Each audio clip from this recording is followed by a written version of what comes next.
जय श्री कृष्णा दोस्तों आज मैं लेकर आई हूँ आप सभी के लिए एक शिक्षाप्रद कहानी जिसका शीर्षक है परोपकार। किसी राज्य में वीरभद्र नाम का एक राजा बहुत बड़ा प्रजापालक था। हमेशा प्रजा के हित में प्रयत्नशील रहता था। वह इतना कर्मठ था कि अपना सुख ऐशो आराम सब छोड़कर सारा समय जन कल्याण में ही लगा देता था। हर समय उसको अपनी प्रजा की ही चिंता रहती थी। किसी को कोई दुख दर्द तो नहीं है, कोई तकलीफ में तो नहीं। इसमें ही राजा का समय निकल जाता। यहाँ तक कि जो मोक्ष का साधन है अर्थात भगवत भजन, उसके लिए भी वह समय नहीं निकाल पाता था।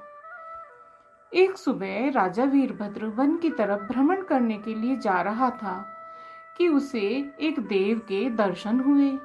राजा वीरभद्र ने देव को प्रणाम करते हुए उनका अभिवादन किया और देव के हाथों में एक लंबी चौड़ी पुस्तक देखकर उनसे पूछा, भगवान आपके हाथ में यह क्या है?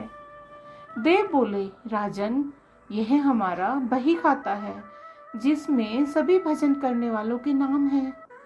राजा वीरभद्र ने निराशा युक्त भाव से कहा, कृपया देखिए तो इस किताब में कहीं मेरा नाम भी है या नहीं।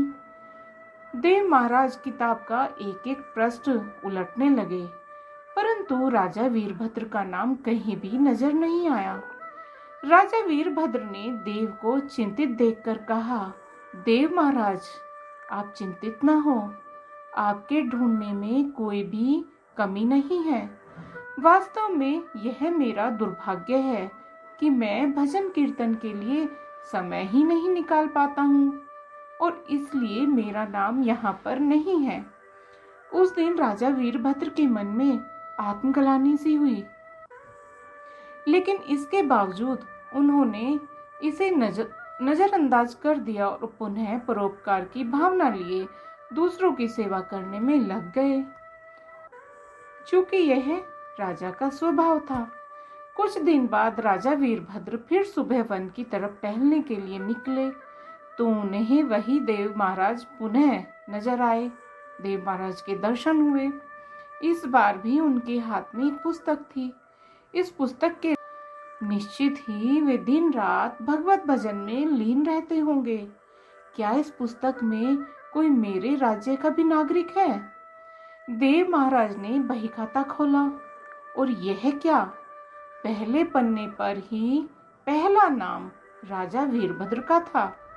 राजा वीरभद्र ने आश्चर्यचकित होकर पूछा, देव महाराज मेरा नाम इसमें कैसे लिखा हुआ है? मैं तो मंदिर भी कभी कभार ही जाता हूँ। देव ने कहा, राजन इसमें आश्चर्य की क्या बात है? जो लोग निष्काम होकर संसार की सेवा करते हैं, जो लोग संसार के उपकार में अपना जीवन अर्पण करते हैं, जो लोग मुक्ति का लोभ त्याग कर प्रभु के निर्बल संतानों की सेवा सहायता में अपना योग देते हैं, उन त्यागी महापुरुषों का भजन स्वयं ईश्वर करता है। हे राजन तू मत पछता कि तू पूजा पाठ नहीं करता है। लोगों की सेवा कर तू असल में भगवान की ही पूजा करता है। परोपकार और निस्वार्थ लोक सेवा किसी भी उपासना से बढ़कर है।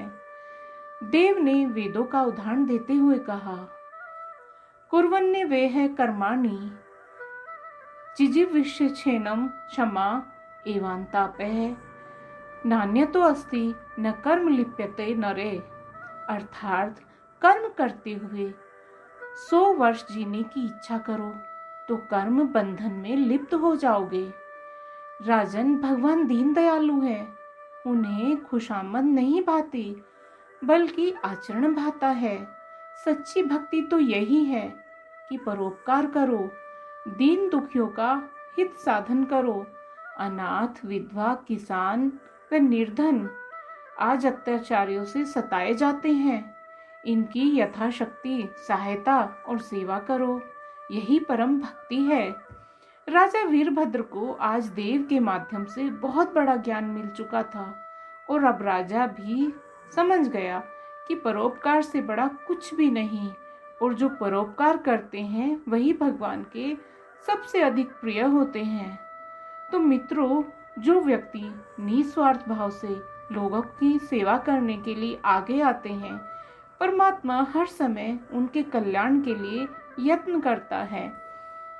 हमारे पूर्वजों ने कहा भी है, परोपकाराय पुण्याय भवति, अर्थात दूसरों के लिए जीना, दूसरों की सेवा को ही पूजा समझकर कर्म करना, परोपकार के लिए अपने जीवन को सार्थक बनाना ही सबसे बड़ा पुण्य है।